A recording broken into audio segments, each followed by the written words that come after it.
Good morning, Matthew. How was your weekend? Well, I'm recovering ever so slowly, Kel. I got, of course, back on from Tour de OROC on Sunday, 740 kilometres in 6 days. So I'm glad I'm sitting in a comfy chair today, not a little tiny seat of about 10 centimetres across. How's the push bike?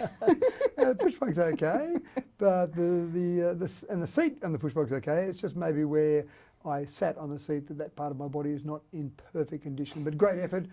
We had a fantastic group of riders. They rode all of it. No incidents, no issues, no accidents, which is always one of the things. Terrific. Safety is a big part of it, obviously, but great fundraising as well. We won't know the final figure, but I'm pretty confident we'll get up around the $150,000 mark, which is fantastic. That'll take the total fundraising over $800,000 for Macquarie Homestay. Isn't that wonderful? Yeah. Absolutely sensational, that is. So getting into a little bit about the council this week and the meeting last week. I made it back for the. You made it back? I made it back for the council meeting. I had a quick little trip. We started in Lightning Ridge on the Thursday morning, about 4:30 a.m. Got a bus down to Walgett, then we rode from Walgett to Brewarrina. Then I had someone in Brewarrina who was going to give me a lift, who drove me back to Dubbo. Quick shower, put the suit on, did the council meeting. 4 hours later, council meeting finished, went back, and the guy drove me back to Brewarrina, back home about 2:30 in the morning, into bed, ready to ride again 6 o'clock the next morning. Oh, you've had a huge week. You've had a huge week, and another huge week coming up as well. But getting into what we've talked about at the council, so the Dream Festival. So this is actually good. Some people were concerned that the Dream Festival would be cut by council. That was never council's intention. We were concerned about council staff running the Dream Festival. We didn't think we had enough staff resource. We didn't think we had the staff who had that as their primary objective to run an event like Dream Festival. So we put it out, well, the discussion was about putting it out to groups to say who wants to run the Dream Festival. There's $40,000 on the table, and we're now going to be opening expressions of interest to say, if you think you can run the Dream Festival, tell us what you can do, tell us how you're going to do it. But essentially, we want the Dream Festival to continue. We just don't want our staff to run it. So we're opening that up. If you think you're a group, an organisation, individuals, whatever, that can run the Dream and tell us what your vision is for the Dream Festival, then we want to hear from you. Because it was such a great event last year, it really was. It was so good for the community, and it'd be great to see it continue. Yeah. So hopefully we'll get lots of expressions of interest there, putting their hand up for it. Yeah, and bigger and better than ever, hopefully. Hopefully. Yeah. Yep. Heading on down, we've got the Narromine Waste to Energy plant. What's going on with that? Well, that was an interesting little discussion. That was brought up at the council meeting where one particular council wanted us to do a report on that particular waste to energy plant and look at the implications from an EPA setting. And one of the things that's interesting is I've had some inquiries about this particular plant out at Narromine, and I've actually said there's enough going on in Dubbo, 7,536 square kilometres across the Dubbo Regional Council, LGA. That keeps me pretty busy. Yep. And that keeps our council staff and our councillors pretty busy. So I have said there's a Narromine Mayor, there's a Narromine Council, make your inquiries there. And I've actually spoken to the Narromine Mayor about that because I'm not trying to throw him under the bus. It's a project in Narromine. So it shouldn't really need Dubbo to be involved in that. I don't think it's fair for me to go and stick my nose in other councils' business. I've got enough to deal with here. One councillor brought forward a notice of motion at the council meeting to ask our staff to go and do a report on that particular project, get an update on where it's up to, look at EPA policy settings, how did it comply, what were the conditions around EPA settings, and again, there was debate about that at the council meeting, but at the end, councillors decided to not go ahead with that report. We just didn't think it was appropriate for our staff to be spending their time and their effort and effectively money on looking at a project in another council's LGA. Well, that's understandable. And looking at the Wiradjuri Tourism Centre, the funding proposal there, what's going on with it? So this is one thing that I think will be incredibly exciting for Dubbo. The Wiradjuri Cultural Tourism Centre is one that is not just going to be a centrepiece for Aboriginal tourism, it will be a centrepiece for tourism in Dubbo. We get 350,000 visitors a year to the zoo. The longer we can hold on to them in Dubbo, the better it is for our economy. The more accommodation nights they'll spend, the more they'll spend at hospitality centres, at food centres, at the supermarket. So we want to keep hold of them longer. We've got an application in with the federal government at the moment, which is a 50-50 funding application. We've got some clever processes we've done with some state government money where that 50-50 for a $15 million project will end up meaning that we'll only be contributing $2.2 million of council money to the $15 million project. 50% will come from the the federal government if that application is successful. We've got $5 million from Create New South Wales in the state government. So overall, good project. Again, there was a proposal brought forward by a councillor to withdraw our application from the federal government. And councillors were a bit concerned about that in the debate that occurred last Thursday night, concerned about what it would do for our reputation, concerned what it would, the message it would send both to the federal government and to our community. Oh, exactly, the community especially. Yeah, and in the end, we said if we're going to get a $15 million facility and it only costs us $2.2 million, we'd love it to cost us nothing. But the reality is it's difficult to get 100% funding for most projects. So you expect to put something in, but that's a pretty good ratio in my books. It's a terrific ratio, I think. So if we can keep those sort of ratios going for lots of different projects, that'd be fine. So the other thing that was a bit interesting from the debate was that the actual results of our funding application will probably be known within 2 weeks. So it seemed like a strange time to withdraw from a funding application when the announcement is about to be made. We don't know whether we're successful or not. But if we are successful, we can still withdraw from it then, but let's find out if we're successful first. So again, that particular notice of motion brought forward wasn't supported by the majority of councillors. We said, let's leave our application in there and let's cross our fingers and hope we get it. Well, I think it was a bit ridiculous it being put towards council to withdraw it anyway. That's my thoughts on it. Well, I can't have an opinion on that. We've now got a council resolution, so... I can have an opinion, you can't. And let's look at the Community Services Fund and for round 2 and some applicants that have been deserving of money there.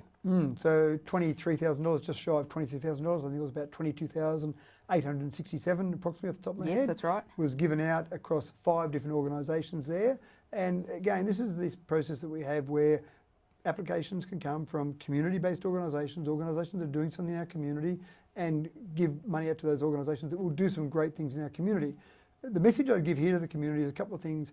One, there were some applications that we rejected because of the acquittal process. Now, if there's been an organisation that's received money previously, before they're allowed to submit any applications for future funding, they have to go through an acquittal process just to show that they've used the money, they've spent the money in the way they said they're going to spend it. And that seems fair and reasonable given the fact we're talking about public money here. So in that scenario, we had to reject some of the applications because of that. And some other applications were rejected because they didn't suit the guidelines. So you've got to read those guidelines and put them in. So we love applications coming in from different organisations, but just make sure you read those guidelines and make sure you qualify to those before you go and put the application in and hope for the best. Our staff will go through those guidelines and they'll also look at those acquittals. So you've got to make sure those are lined up before you put those applications in. But I'll enjoy handing out those checks to those 5 different organisations and finding out exactly what they say they're going to do with that money, which is always fantastic as well to hear from them. And do those organisations know who they are yet or not? Yeah, they do. That was public at the council meeting on Thursday night. So that was the final decision about those applications. So they were in our business papers, but then again, those 5 organisations would be able to hear that at the council resolution. And once the vote was in favour, yes, at that point in time, that's when those funding applications were successful on a technical basis. The recommendation came from our staff, but that's when it's actually official when the vote goes through. I'll just read through who they are. Sure. It's the Dubbo-based hospital, the Pink Ladies. They've received $4,800. St Bridget's Catholic Church Craft Group received $1,000. Pink Angels Incorporated received $7,918.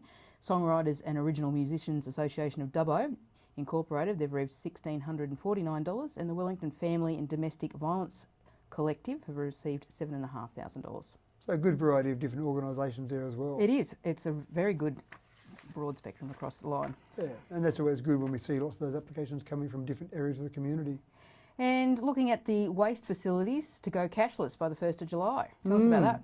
Well, there's a couple of reasons behind this. One, we get a very small percentage of people who use cash now. Typically it's around the 1, maybe 1.5% at most of people that do that. Now we've still got to have a float, we've still got to have a till, we've still got to be able to receive cash, even though only a very small number of people who actually use our facilities, our waste facilities, actually go and use cash. Now this is all our facilities, so this is the Willandra Waste and Recycling Centre out on the Narromine Road, but it's also any of the transfer stations. Anywhere you've got to pay money from the 1st of July, they'll all go cashless. The other problem we've had is we've had a bit of vandalism. We've had some people that have been breaking into some of these centres. Typically they're breaking in to try and steal cash. There's not much in there that you could steal that you could then go and resell or steal and then use. It's fairly specialised equipment in there. But if there's cash there, then people think, well, I'll break in there and I'll steal some money, whatever the float and the till might be, for example. So by going cashless, we think we'll reduce the cost from a break-in perspective, but also the convenience factor for people in general. Just using cards, using FPOS, that type of facility, means it's more convenient for everyone, including our staff. They're not counting the till at the end of the day. So I think it's more efficient for everyone. It will have a negative impact on that very small percentage, let's say 1 to 1.5%, but I hope those people will be able to use some sort of electronic payment methods if that's within their realm to do that. Hopefully they will be able to. It's the way of the world this day and age, isn't it? Exactly. We've all got plastic. And looking at a major announcement here, the Australian Australian Strategic Minerals. What's happening with that project? So this is ASM, this is the Toongai project, or often called the Dubbo project. This is out at Toongai. So this is where you've got polymetallic minerals, or rare earth minerals they're often called. So things like hafnium, zirconium, there's a range of the EMs that are out there, IUM, a lot of the elements that end in IUM. This is a huge project.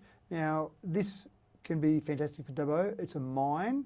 Not a lot of people will be employed in the mining side of it, but a lot of people will be employed in the processing plant side of it, because they won't be mining the ore and sending that overseas to be processed. It'll be processed there at the mine site. So very exciting. It's been on the boil for some years, but it hasn't gotten to the point where it's gotten across the line yet, mainly because they need about $1.7 billion to be able to guarantee they can go through the life of that mine. Now, all of these different products that are there are needed around the world, and there are many places around the world that have got supplies coming out of China. They'd like to secure supplies elsewhere. This particular announcement from ASM last week was the fact that they've received from a US organisation a debt facility of US $600 million. So that doesn't quite give them the $1.7 billion Australian dollars they need, but they've also got some money guaranteed from the federal government of a couple of $100 million in Aussie dollars. So they're getting over $1 billion now in Australian dollars ready, and so they don't need much more support for that to be able to say, we've got the money guaranteed, we can now go ahead, and that will be an exciting project for Dubbo. And was that 600 million US or Australian? US, that's so right. That equivalents to Maybe 950 million. Yeah, it does, about the 950, I think. Yeah, so that's fantastic. Yeah, it is. So that's, again, if you need 1.7 billion, that's a fair chunk of that taken up. But it also gives confidence. So the Australian government, the federal government, has got more confidence giving the money now because they've got that money secured. And then other organisations, and I know they've been talking to other organisations, they'll have more confidence knowing they've got that money as well. So it hopefully gets to the point where all of these things stack up and we'll have that mine starting out there. Terrific. Isn't that the jobs it'll create for the community as well, which I think is fabulous. Yeah, absolutely fabulous for our community here in Dubbo. The economic injection and the jobs it'll create, yeah, absolutely fantastic. And it just gives us that greater diversity across our economy as well. So a bit of mining, some renewables, we've got a lot of social services, health social services, we've got retail, we've got professional services. There's a whole range of different parts to our economy. So that means if one part of the economy goes down, we've still got the other parts helping out with the economy. We're not based on just one particular sector. So that's really exciting. It is exciting, and that's what you need in the community. So thank you for coming in today. Always my pleasure. Good to chat. Safe travels. Thank you. And we'll talk to you soon. Thank you. Bye.